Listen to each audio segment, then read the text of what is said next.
It's Valentine's Day. Hope you've had a good one. We begin tonight with a whole new look at sex and several religious leaders who have strong opinions on the subject. These pastors say not only is sex not a sin, if you're married, it's an important way to glorify God. And according to them, it's all right there in the Bible. Here's ABC's Dan Harris for our series, Faith Matters.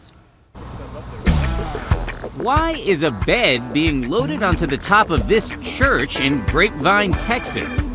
Because the devout evangelical congregation here is mounting an elaborate bed-in, modeled on the one first put on in 1969 by those countercultural icons John Lennon and Yoko Ono.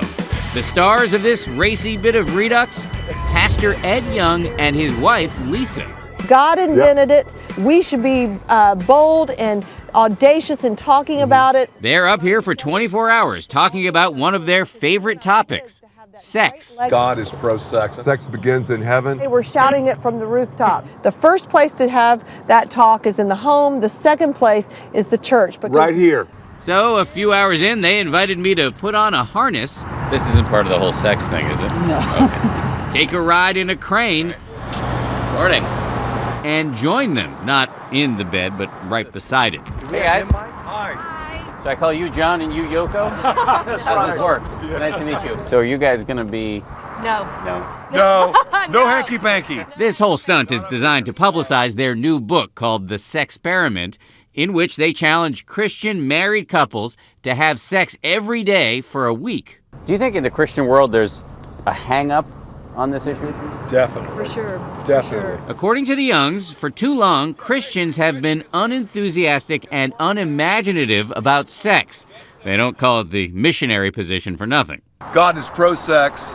He wants us to talk about it. And I think for far too long, the church has been very, very shy to talk about what God was not shy to create. They say they're trying to reclaim sex from a popular culture that has perverted it. And the sad thing is that our culture is throwing all these cues, all these words, all these pictures of what sex is, and it's not working out well for marriages. What a lot of people may not know is that sex is discussed all over the Bible. Sex primarily is for recreation. It's for pleasure. It's for fun. Secondarily for procreation. That's what the Bible says. The Bible says that. While the Youngs insist their book is about improving marriages, it's not a sexual how-to guide. So you're not saying to people, here's where you can go buy pink fuzzy handcuffs? No. Or things like that. No. Up in Seattle, Pastor Mark Driscoll and his wife Grace just published a book that comes pretty close to being a how-to guide. So we'll just tick off a few of them. Where do you come down on oral sex in the book? The Bible seems to speak of it on a few occasions and recognizes it as an acceptable aspect of marriage. Does the Bible say anything about anal sex? No, it doesn't. So where do you come down on that? It's not a sin. It might not be healthy and good. So we wouldn't generally recommend it, but you can't say that it's a sin because it's not in the Bible. Where does the book come down on masturbation? The Bible doesn't say anything about it, which is kind of interesting because I'm assuming it's an old issue, you know. But not everything is a go, says Pastor Mark. No pornography. No pornography. But there's nothing in the Bible about pornography. Well, it's about lust. If a husband and wife have deep, interest in each other, that's a good thing. If somebody else is involved, then it's a bad thing. And if you are a minor, you should get your parents' permission. Mark Driscoll was already considered one of the most controversial pastors in America. How dare you! Who in the hell do you think you are? With a history of saying things criticized as being chauvinist and sexist. I greatly desire to be led by my husband, but often I feel like I am not easy to lead. Grace, do you have any pointers? I've definitely been difficult to lead at times as well. But this new book is being called the most provocative sex book ever written by an evangelical. This critic writes, this book is an astoundingly unbelievable work of disrespect for women. What do you think he's basing the sexist argument on? Your argument that the Bible says that the man is the leader in the household?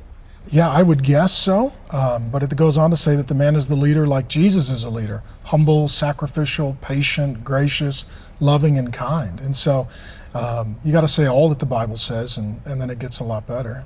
In the first chapter, the couple shares a searing account of their bitterly unhappy and largely sexless early marriage. Problems they later learned were due to a sexual assault that Grace had suffered as a teen. So there have been some critical readers of that first chapter. This is a quote. Grace is often cast as the damaged and sinful wife who withholds sex from her deserving husband. I wouldn't have expected that response. I had brought baggage from my sexual assault into the marriage, and so I perceived things a certain way. You don't believe then, as sometimes has been sort of imputed to, that a wife should be available to do pretty much anything the husband wants? No. Marriage is about lovingly serving one another, but when there's one domineering over the other, you've really got an abusive situation. That's exactly what we want to avoid. The Youngs, too, insist this is not about women being forced to be more sexually available to their husbands. It is, they say, about starting a sexual revolution. And the way this revolution would look like, from your view, is married men and women having a lot of sex, Yes. and therefore having Great sex. Can't believe I'm sitting on the top of the church listening to somebody talk about great sex. The only awkward This thing, revolution may be a little bit awkward, but it is high time, they say, to bring God back into the bed. For Nightline, this is Dan Harris in Grapevine, Texas.